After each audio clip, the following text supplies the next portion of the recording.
tal? Buenos días. Esta oportunidad vamos a analizar y vamos a compartir este tema tan importante para la historia que es la Guerra Fría, ¿no? Un tema correspondiente al curso de Historia Universal. Eh, este es el tema más importante del siglo XX, creo yo. Incluso más que las guerras mundiales. Porque este tema nos ayuda, o este momento histórico, mejor dicho, nos ayuda a entender cómo está organizado el mundo actualmente y muchas de las consecuencias de este hecho histórico hasta el día de hoy se sienten y han transformado el mundo como lo conocemos, ¿no? Entonces vamos a estudiar este tema tan importante y tan interesante para la historia universal. A ver, teóricamente, ¿no? El siglo XX, como todos sabemos, comienza en el año 1901 y termina en el año 2000, ¿no? Eso es algo que todo el mundo lo sabe, es algo teórico que se puede decir que todos los siglos son iguales, ¿no? Todos los siglos comienzan en el año 1 y terminan en el año 0, ¿cierto? Pero ¿qué pasa con el siglo XX? Hay algo especial. El siglo XX es uno de los siglos más especiales de la historia de la humanidad, ¿sí? Empezando porque este siglo también es conocido como el corto siglo XX. Me parece que es Erich Hobsbawm el historiador que le da ese término a este siglo. ¿Por qué se le conoce como el corto siglo XX?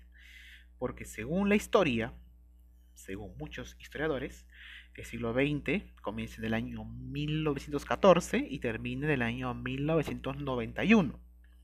Repito, para muchos historiadores, el siglo XX comienza en el año 1914 y termina en el año 1991. Y por eso es denominado el corto siglo XX. ¿Y por qué dicen que el siglo XX comienza en el año 14 y termina en el año 91? Porque hasta antes del año 1914, prácticamente el mundo vive con los rezagos, con la resaca, por así decirlo, del siglo pasado, del siglo XIX. Las ideas, la formación política, la tecnología, la sociedad, la economía, es la misma que en el siglo XIX, hasta el año 14. Después del año 14 al año 91, el mundo es otro. El mundo es el mundo clásico del siglo XX, ¿no? La política, la economía, la cultura es muy distinta. Hasta el año 1991.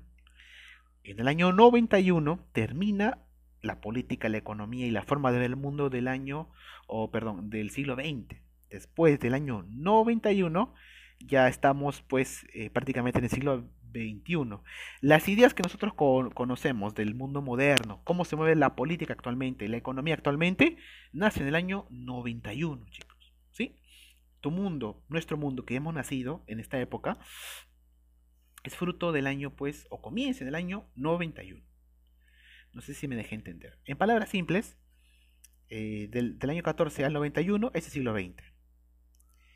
¿De acuerdo? Y antes y después de ese periodo pertenece prácticamente a otro siglo, ¿no? Antes del año 14 se vivía pues como en el siglo XIX. Con el año 14 llega la Primera Guerra Mundial y todo evoluciona rápidamente. Luego en el año 91 se termina la Guerra Fría y comienza una nueva época, que se conoce como el postmodernismo, que sigue hasta el día de hoy. Las ideas modernas, las ideas con las cuales tú has nacido, la política actual, la economía actual, pertenecen a una época. Esta era se conoce como el postmodernismo, que nace ¿cuándo? En el año 91. Te das cuenta que por ese siglo XX es un siglo corto, prácticamente. En términos teóricos, en términos numéricos, ¿no? Es como todos los siglos. Empiezan del año 1 y terminan en el año 0. 1901 y el año 2000. Pero el siglo XX es muy especial, es muy distinto, es muy diferente, ¿no? Prácticamente está condensado en ese periodo de tiempo, el año 1914 y el año 1991. ¿Por qué? Porque en el año 1914 inicia la Gran Guerra, la Primera Guerra Mundial, ¿no? Y la tecnología, la política, la economía evoluciona de una manera exponencial, ¿no? Gigantesca. Luego, ¿qué pasa? Termina la Primera Guerra Mundial, llega la Segunda Guerra Mundial y comienza la Guerra Fría hasta el año 91. En el año 91, ¿qué pasa? Se disuelve la Unión Soviética, desaparece, se esfuma, se divide. y nacen los países europeos como los conocemos hoy, ¿no? Termina el sueño comunista de la Unión Soviética y la Unión Soviética se transforma en se divide en muchos países. Uno de ellos era Rusia, y Rusia hace muchas reformas, y Rusia pues se pasa al otro bando. Rusia acepta la economía imperante en el mundo, que es la economía capitalista, y entramos al postmodernismo, que es lo que vivimos actualmente nosotros en nuestro mundo moderno, ¿no? Pero vamos paso a paso. Te he pintado más o menos el esquema general del siglo XX. Ahora vamos ya al hecho, ¿sí? Es algo muy interesante y muy sencillo. ¿Qué cosa es la Guerra Fría? Es un periodo en la historia que está comprendido del año 1945 a 1991, ¿sí? Ese periodo es conocido como la Guerra Fría. Inicia prácticamente con el final de la Segunda Guerra Mundial. Ahí inicia la Guerra Fría y termina en el año 91 con la disolución, con la separación, ¿no? Si se quiere llamar así, y con la caída de la Unión Soviética. ¿Sí? La Unión Soviética desaparece en el año 91 y se transforman en muchos países. Uno de ellos es Rusia, ¿no? Que se mantiene hasta el día de hoy. A ver, ¿cómo podemos definir a la Guerra Fría? Es un periodo en el tiempo en el cual las dos principales potencias del mundo van a luchar políticamente, ideológicamente, económicamente por el predominio mundial, ¿sí? Y va a ser una gran época de tensión, porque la población mundial y la política mundial va a estar muy tensa, porque va a esperar que en algún momento se inicie una guerra nuclear entre las dos potencias del mundo. Pero esto nunca va a pasar. Nunca se va a dar una tercera guerra mundial. Nunca se va a dar una tercera guerra mundial. Nunca se va a dar una guerra nuclear. Solamente va a haber tensión. Por eso que se va a llamar este periodo como Guerra Fría. Va a ser una guerra en lo económico, una guerra en lo social, una guerra en lo político, una guerra en lo cultural, pero nunca va a ser una guerra en lo militar. Nunca se va a enfrentar a Estados Unidos contra la Unión Soviética. Hubiera sido la guerra más extraordinaria de todos los tiempos y también la más destructiva de todos los tiempos. ¿Se imaginan estas dos potencias agarrándose pues con bombas atómicas? Sería pues el fin del mundo. La gente tenía mucho miedo de que eso ocurriera. Porque si en los años 40 se dio la Segunda Guerra Mundial que fue tan destructiva y se vio la presencia de las bombas atómicas que destruyeron ciudades, imagínense qué hubiera ocurrido en los años 70, en los años 80, donde ya la tecnología había avanzado mucho y las bombas atómicas eran mucho más destructivas. Hubiera sido pues el fin del mundo prácticamente. Por eso que la gente tenía mucho miedo a esa posible tercera guerra mundial, que nunca se va a dar, porque la guerra va a seguir siendo fría, una guerra de tensión, de choque no frontal, sino por otros lados, por otros medios, ¿no? Va a ser una guerra de miradas, de políticas, de dimes y diretes, de propaganda, ¿no? Mi lado es mejor, no, mi lado es mejor, y así. Hasta el año 91, donde la Unión Soviética cae y se disuelve, ¿no? Y se puede considerar que la economía y la política y el modelo estadounidense predomina pues en el mundo hasta el día de hoy, ¿no? Eso es la Guerra Fría a grandes rasgos, chicos. Un conflicto, una época en la cual las dos potencias mundiales se encontraban en un gran conflicto ideológico, económico, ¿no? Pero nunca llegó a ser un conflicto militar, ¿no? Yo ponía este ejemplo, bueno, este hecho histórico, yo lo ponía como un ejemplo, como si fuera un salón de clase. Imagínense que hay dos chicos que se llevan muy mal, ¿no? En el salón. Y los chicos son los que tienen, pues, más arraigo y llaman a más gente, ¿no? Entonces, hay dos chicos que se llevan muy mal en el salón. Y un chico dice, ya, todos los que me apoyan, vienen conmigo. Y todos los que le apoyan al otro chico se van al otro lado del salón. Y se dividen, pues, en dos bandos, ¿no? Y todos los días los chicos se amenazan, se miran feo, envían a otros amigos para que se peleen con el grupo del otro, pero nunca los dos se llegan a pelear entre ellos, ¿no? Esa es una guerra fría, una guerra de tensión. ¿Cómo se viviría en ese salón de clases? Se dio una gran tensión, ¿cierto? Bueno, eso fue lo que pasó en el mundo en la Guerra Fría, prácticamente en lo político. Las dos potencias se miraban, se peleaban, se insultaban, se mandaban propaganda contra sí, apoyaban un sector, desprestigiaban a otro, mandaban a otros países que pelearan por ellos, pero nunca ellos dos peleaban entre sí. Eso fue la Guerra Fría, jóvenes, una época de gran tensión. Si se puede definir la Guerra Fría en una sola palabra, sería pues tensión, ¿no? Porque nunca se van a llegar a pelear estos dos países, solamente eh, van a luchar unos contra otros, pero en otros campos. A ver, ¿cuáles son los antecedentes de esta Guerra Fría? Para empezar, eh, Rusia pues había logrado una revolución, la famosa revolución de octubre, ¿no? Al mando de Lenin. ¿Te recuerdan que los bolcheviques llegan a poder? Bueno, ya no lo vamos a repasar toda la revolución rusa. Simplemente vamos a decir que Rusia pasó de ser, en pocos años, en menos de 50 años, pasó de ser un país feudal, eh, agrario, rural, ¿no? Un país perdido en el tiempo, pasó de ser eso, un país pobre, a ser un país industrial, a ser un país prácticamente potencia en todo el mundo, ¿no? Se forma la Unión Soviética en el año 1922. Y este país crece de una manera acelerada, ¿no? Pasa de ser un país feudal, agrario, a ser un país industrial que fabrica armamento, tecnología, educación, ciencia. Y en los años 50 y 60 son los pioneros en la astronomía mundial. Los rusos son los primeros, o los soviéticos en ese momento son los primeros en enviar a un satélite al espacio, el famoso Sputnik. De ahí viene el nombre de la vacuna que están haciendo los rusos, ¿no? El Sputnik, ustedes de repente han escuchado. Esa vacuna rusa actual para el COVID lleva ese nombre en honor pues a su primer satélite que enviaron los soviéticos al espacio. Se llamaba pues Sputnik. No solamente eso, los soviéticos fueron los primeros en enviar un ser vivo al espacio, una perrita. Fueron los primeros en enviar a un hombre al espacio, el famoso Yuri Gagarin. Y también fueron los primeros en enviar a una mujer al espacio. Es decir, todos esos logros en la historia fue logrado pues por un país que hasta hace no más de 40 años en ese entonces vivían pues en la más rotunda miseria, ¿no? Imagínate que cualquier país de Latinoamérica pase en 40 años de ser un país de Latinoamérica, ¿no? Como todos nosotros, a ser un país líder en tecnología, en ciencia, en ingeniería espacial, no sé, y pasa a ser una potencia mundial, ¿no?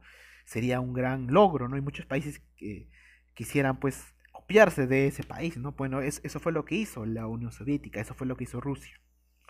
Con el comunismo, hay que decirlo, con el comunismo, ¿no? Con las ideas de Marx, de Lenin, de Engels, de los ideólogos del comunismo científico o del socialismo científico, se logra esta revolución y Rusia se transforma radicalmente.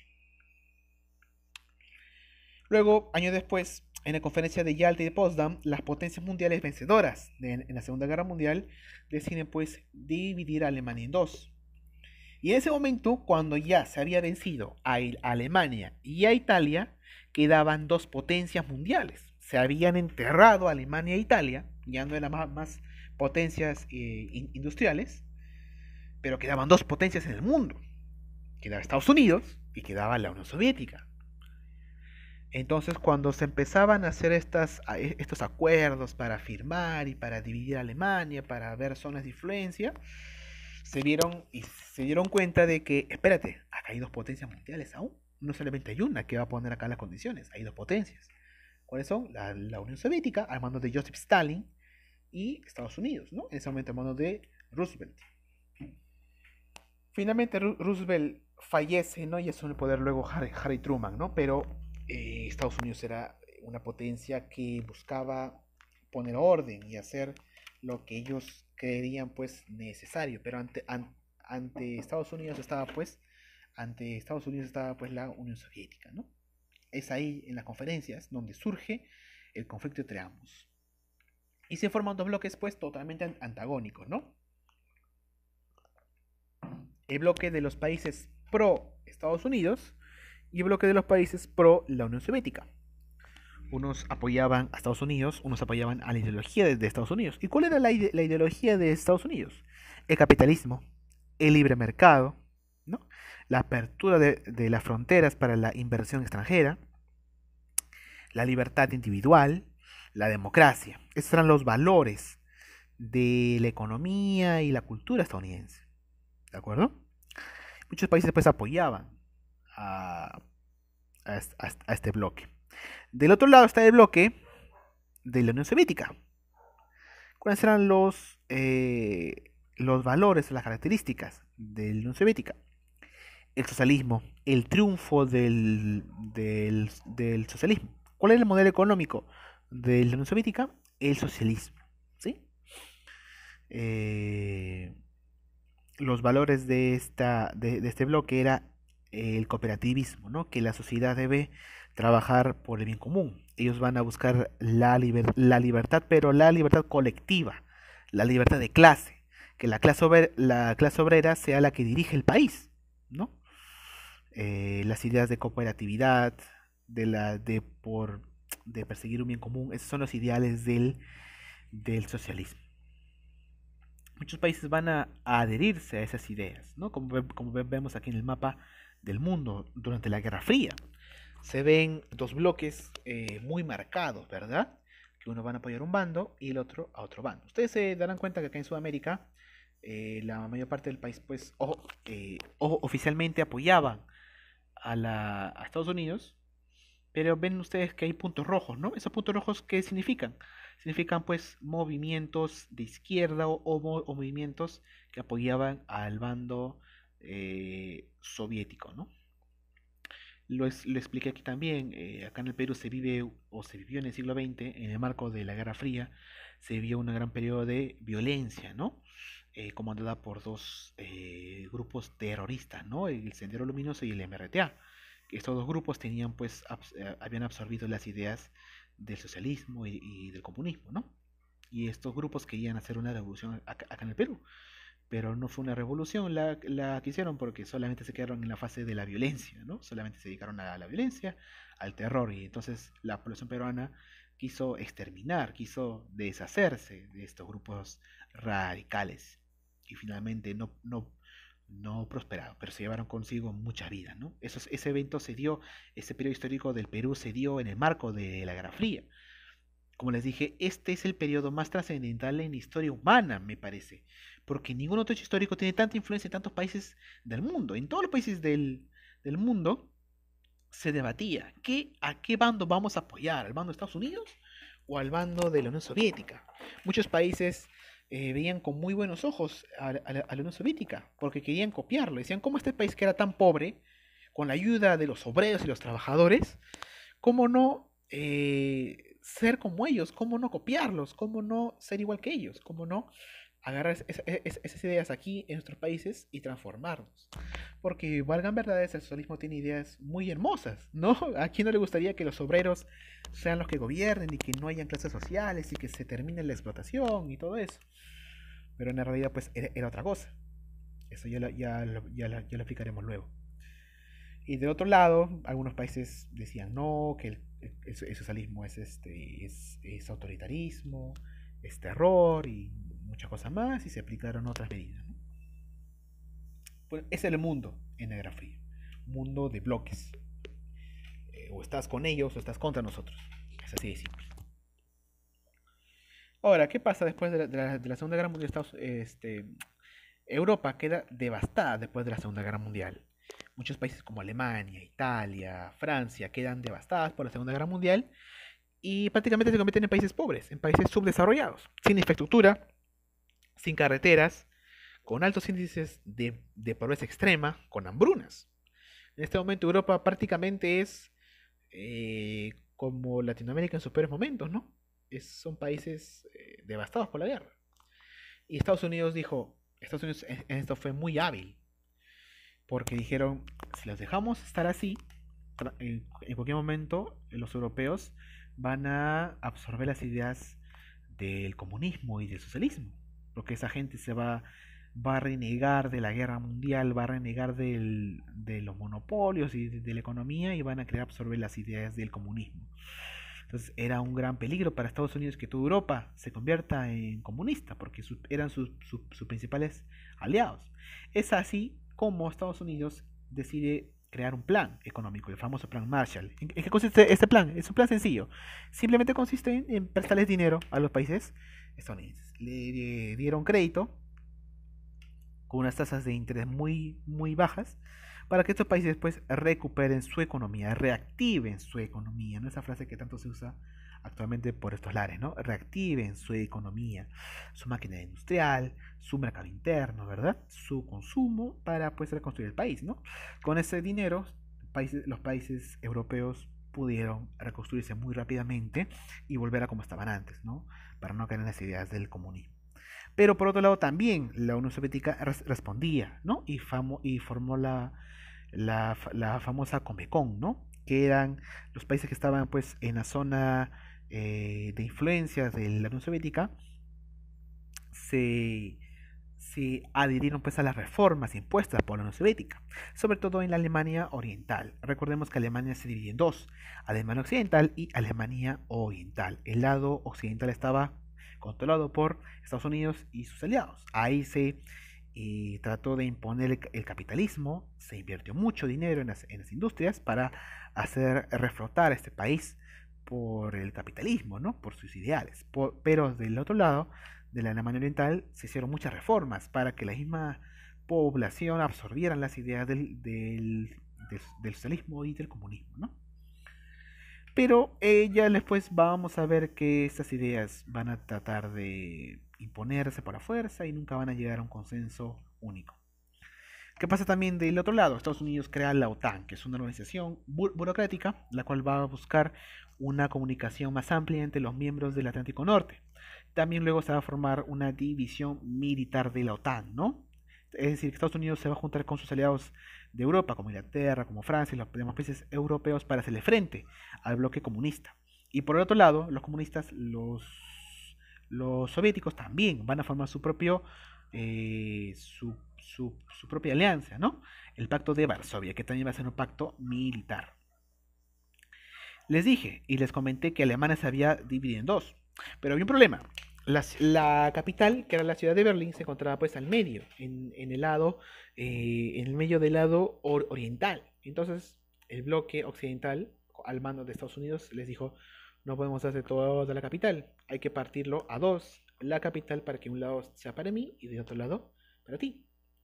Y se quedó así, como ustedes ven aquí en el mapa. Este es el mapa de Berlín.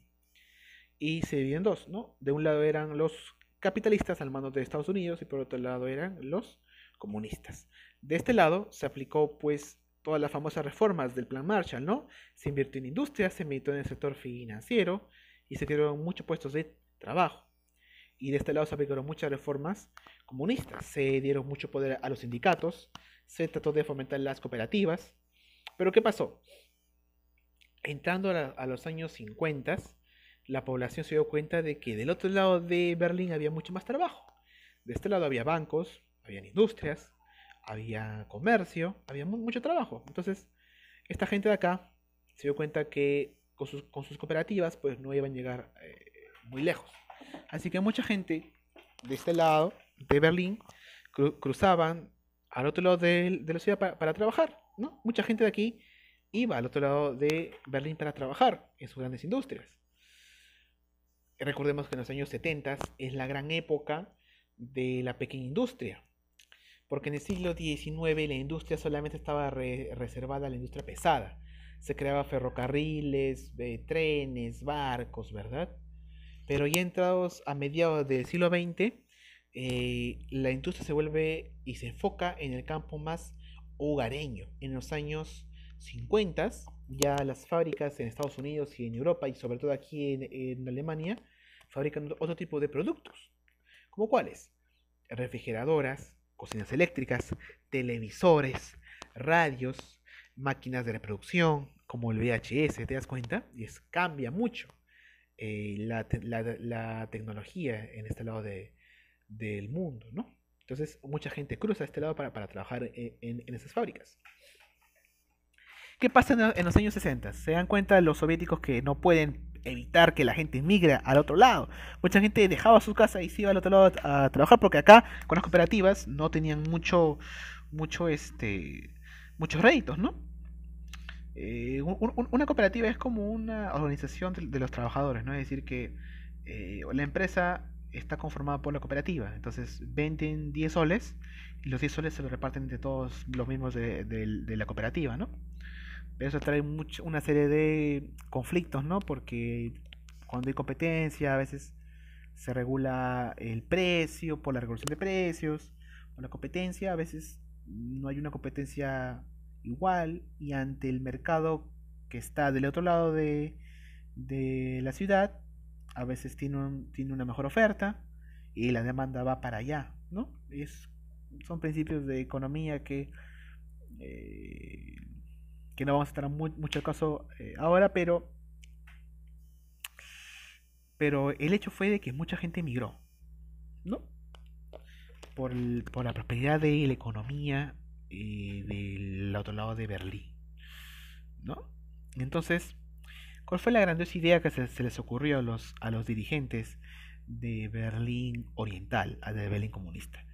¿Qué hicieron? ¿Hicieron reformas? ¿Hicieron más industria, más empresas? ¿Invirtieron? No. Dijeron, ¿por qué la gente se va de nuestro lado de la ciudad, que es tan bonito? ¿Qué hacemos? Ya sé, pongamos un muro. La solución más inteligente del mundo, ¿no? Pusieron un muro para que la gente no se vaya de un lugar a otro. O sea, les fue tan mal que tuvieron que poner un muro para que la gente no se escapara. Y por eso que el presidente de esa época, John F. Kennedy, de Estados Unidos, nombró este muro como el muro de la vergüenza, ¿no? De un día para otro, arbitrariamente, se creó un muro del otro lado de la ciudad y quedaba totalmente prohibido cruzar de un lado del muro hacia el otro. Y esto fue solamente el inicio del fin, pues, ¿no? De la economía socialista y marxista, ¿no? Y de la Unión Soviética. Con la caída del muro de Berlín en el año 1989 se va a marcar el fin de una era, ¿no? Es decir, que este muro de Berlín va a durar del año 61 al año 89, ¿no? En ese lapso de tiempo, pues mucha gente va a tratar de escaparse, va a ir por pueblos vecinos, va a hacer túneles y va a hacer una serie de artimañas para cruzar de una ciudad a otra. Prácticamente tú no podías salir de ese lado de la ciudad, ¿no? Si tú estabas en el lado oeste. Por eso que mucha gente arriesgaba su vida para cruzar de un lado a otro. Si tú tenías tu casa en un lado de la ciudad y tu mamá o tu papá vivía del otro lado, ya fuiste, no puedes ir al otro lado. Si tú estabas en tu casa del lado este y tu novia o tu novio vivía del otro lado, ya fuiste, ya nunca más lo vas a poder ver. Es así, a menos que arriesgues tu vida para cruzar ese muro. Y en el medio del muro había muchos militares. Fue algo terrible, realmente. Pero eso fue una muestra de cómo estaba el mundo dividido pues en esa época, ¿no? Eso es la Guerra Fría, una época de división, una época de bloques. O eres comunista o eres capitalista, elige tú, ¿no? Muchos países trataban de unirse a uno de los bandos. Y esta lucha ideológica, esta lucha económica va a durar mucho tiempo. Va a durar del año 45 al año 91. ¿Qué pasó durante esta época? ¿Qué conflictos surgieron en el mundo en esta época? Lo vamos a ver ya en las próximas clases. Antes de irme, yo siempre les decía de que a mí cuando yo estaba en clases me gustaba recomendar siempre una película relacionada con el hecho histórico que estamos estudiando, ¿no? Y aquí pues lo que me gustaría mencionarles es que durante esta época, durante la Guerra Fría, no solamente era una lucha entre bloques económicos, entre bloques culturales, no solamente era la pugna en lo político, en lo formal, sino también en lo no oficial. La propaganda fue muy alta, muy demandada en esta época. Los países hacían su propia propaganda para que la gente del mundo aceptara su nueva propuesta. En el caso de Estados Unidos, hasta la propaganda estaba eh, direccionada a revalorizar los valores de Estados Unidos y los valores del capitalismo, ¿no? Incluso las películas que va a lanzar Estados Unidos en esta época van a ser un símbolo y van a servir como propaganda de su bando, de su bloque económico en la Guerra Fría. Yo les dije también, analicen las películas que Estados Unidos saca en esta época. Películas de esta época, de la Guerra Fría, son las famosas películas como Rocky, como Rambo y como Karate Kid, películas de los 70s y de los 80s. En esas películas se va a ver una fuerte propaganda de Estados Unidos frente al bloque comunista. Por ejemplo, en la película de Rocky es un simple estadounidense de la calle, un simple civil que se entrena, ¿no? Entrena en su casa, entrena muy bien, entrena pues como un amateur y finalmente vence a un soviético, ¿no? Eso era un símbolo de la Guerra Fría, de que un estadounidense cualquiera puede vencer al más grande de los soviéticos. Otro ejemplo, Rambo. Rambo es un soldado norteamericano que se enfrenta él solo frente a todos los soldados comunistas de Vietnam, ¿no? Es una especie de revalorización de los soldados estadounidenses, porque ustedes sabrán que en esa época Estados Unidos tuvo una derrota histórica en Vietnam, ¿no? Vietnam expulsó al ejército estadounidense de su territorio, pero al quedar humillados, pues los estadounidenses sacaron su película de Rambo donde se reivindica al estadounidense, ¿no? Se ve que Rambo se enfrenta solo frente a una serie de soldaditos vietnamitas, ¿no? Es como un dibujo animado prácticamente, es algo irreal, pero eso se da para alzar la moral de los estadounidenses, ¿no? Otra película de la época, Karate Kid, se trata pues de un joven que se enfrenta ante unas personas que son, o unos chicos que son un poco más fuertes que él, ¿no? Y trata de prepararse para enfrentarse a ellos. Pero ¿cuál es el trasfondo político de esa película? ¿Cuál es el mensaje que quiere dar? Que cualquier estadounidense, si se prepara, puede ser mejor en artes marciales o en cualquier técnica que cualquier extranjero, ¿no? Y es así, las películas de esta época se van a dar orientadas, sobre todo yo les hablo, ¿no?, de Hollywood, se van a dar, van a ser orientadas hacia la propaganda de sus países, ¿no? Y también este conflicto se va a dar hasta en lo deportivo, ¿no? Este conflicto no solamente era en lo económico, en lo político, en lo propagandístico, en lo cultural, en lo fílmico, sino también va a ser hasta en lo deportivo. Porque cuando un país hace unas Olimpiadas, un bloque lo va a apoyar y otro bloque lo va a boicotear. Por ejemplo, en el año 1980, Moscú va a ser sede de los Juegos Olímpicos. Estados Unidos, ¿qué va a decir? No, Estados Unidos no puede ir a Moscú porque es un país totalitario, que no tiene democracia y no sé qué. Y le hizo una propaganda terrible a Moscú. Y les dijo Estados Unidos a los demás países, ustedes no vayan, ¿eh? No vayan a ese país a participar en las Olimpiadas. Y un bloque grande no fue a las Olimpiadas de Moscú. 4 años después, ¿qué pasó? La sede de los Juegos Olímpicos estuvo en Los Ángeles, en el año 84. ¿Y qué dijo el otro bloque? No, la Unión Soviética quiso boicotear, ¿no?, a las Olimpiadas de Los Ángeles, ¿no? Y muchos países tampoco van a ir. Van a hacer un boicot entre, entre estos dos países, ¿no? Luego también va a ser las Olimpiadas. Las Olimpiadas van a ser luego en Seúl, ¿no? Que es un país en ese momento democrático, y también el bloque soviético le va a tratar de hacer un boicot. Es decir, hasta en lo deportivo van a competir para boicotearlo. Y dentro de lo deportivo, estas potencias van a pelear por el medallero. ¿Qué país obtiene más medallas en cada Olimpiada? Una Olimpiada ganaba el medallero los países soviéticos o la Unión Soviética, y en las otras Olimpiadas ganaban pues los países de Estados Unidos. Es decir, que hasta en eso competían, eran como niños estos dos países en lo político. Es decir, que la lucha jóvenes era en todos los bandos. Por eso que les dije en un momento, ningún evento histórico influyó tanto en la vida de las personas como la Guerra Fría. En la vida misma, en el día a día, influía esta guerra, esta pugna entre las dos potencias mundiales. Bueno chicos, hasta ahí será todo. Nos vemos el día lunes para Historia del Perú. Y bueno, cuídense bastante. Nos vemos la próxima semana.